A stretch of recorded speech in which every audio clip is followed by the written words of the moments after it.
कभी सोचा है कि भारत के सबसे रहस्यमयी मंदिरों में से एक के पीछे आखिर छिपा क्या है? तो चलिए आज हम उज्जैन के महाकालेश्वर ज्योतिर्लिंग के रहस्यों से पर्दा उठाते हैं। समय और मौत, इन पर जीत हासिल करना, क्या ये सच में हो सकता है? ये एक ऐसा सवाल है जो सदियों से हम इंसानों को परेशान करता आया है ना? लेकिन भारत के दिल में एक ऐसी जगह है जो ना सिर्फ इस सवाल का जवाब देने की कोशिश करती है, बल्कि यूं कहें कि टाइम और डेथ पर कंट्रोल का एक बहुत पावरफुल सिंबल भी है। हम बात कर रहे हैं उज्जैन के महाकालेश्वर मंदिर की, जो रहस्यों और कहानियों से घिरा हुआ है। तो इस मंदिर की शक्ति को समझने के लिए ना हमें थोड़ा समय में पीछे जाना होगा। इसकी पौराणिक कथा में जहां से महाकाल के प्रकट होने की, मतलब उनके सामने आने की अद्भुत कहानी शुरू होती है। तो सोचकर देखिए, पुराने जमाने में दूषण नाम का एक राक्षस था जो उज्जैन के लोगों पर बहुत अत्याचार कर रहा था। परेशान होकर शहर के जो ब्राह्मण थे, उन्होंने भगवान शिव से प्रार्थना की और उनकी भक्ति से खुश होकर शिव अपने सबसे रौद्र रूप यानी महाकाल के रूप में प्रकट हुए। फिर क्या था, एक जबरदस्त लड़ाई हुई, उस राक्षस को मारा और भक्तों के कहने पर उन्होंने वहीं हमेशा के लिए एक ज्योतिर्लिंग के रूप में बस जाने का वादा किया।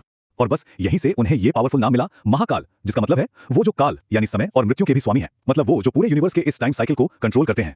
ये जो कहानी है ना, ये इस मंदिर को एक बहुत ही यूनिक पहचान देती है। लेकिन बात सिर्फ कहानी की नहीं है। चलिए अब देखते हैं कि ऐसी क्या खास बातें हैं जो इस मंदिर को बाकी सबसे बिल्कुल अलग बनाती हैं। तो फिर सवाल यही उठता है कि जो 12 ज्योतिर्लिंग हैं, उनमें से महाकालेश्वर को ही सबसे शक्तिशाली क्यों माना जाता है? इसका जवाब इसकी बनावट और इसकी परंपराओं में छिपा है, और यकीन मानिए आपको हैरान कर देगा।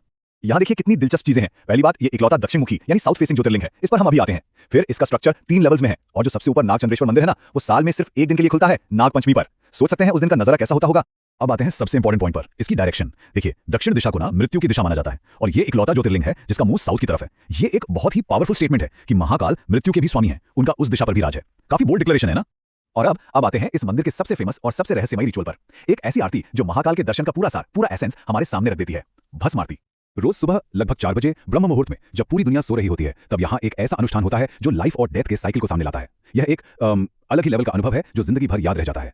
इस आरती में होता क्या है, भगवान का अभिषेक चिता की राख यानी भस्म से किया जाता है। ये इस बात का बहुत ही पावरफुल सिंबल है कि ये जो जिंदगी है ये टेम्पररी है, और महाकाल इस मृत्यु पर भी विजय का प्रतीक है।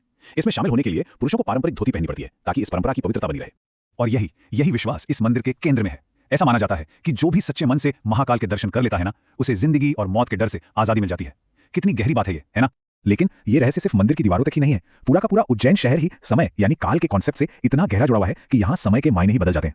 उज्जैन को महाकाल और काल भैरव की नगरी कहते हैं। यहाँ तक कि इसे वो जगह माना जाता है जहां से समय की गणना यानी काल चक्र शुरू हुआ। जरा सोचिए, वो पॉइंट जहां से वक्त ने चलना शुरू किया। इसीलिए तो यहाँ खुद काल यानी समय की पूजा होती है। और इतना ही नहीं, यह भारत के 4 पवित्र कुंभ स्थलों में से भी एक है। तो बेसिकली यहाँ 2 बहुत गहरे कॉन्सेप्ट्स आके मिलते हैं।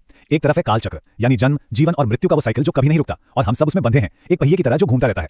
और दूसरी तरफ है महाकाल, वो डिवाइन पावर जो इस पहिए से ऊपर है, जो इस पहिए को कंट्रोल करती है।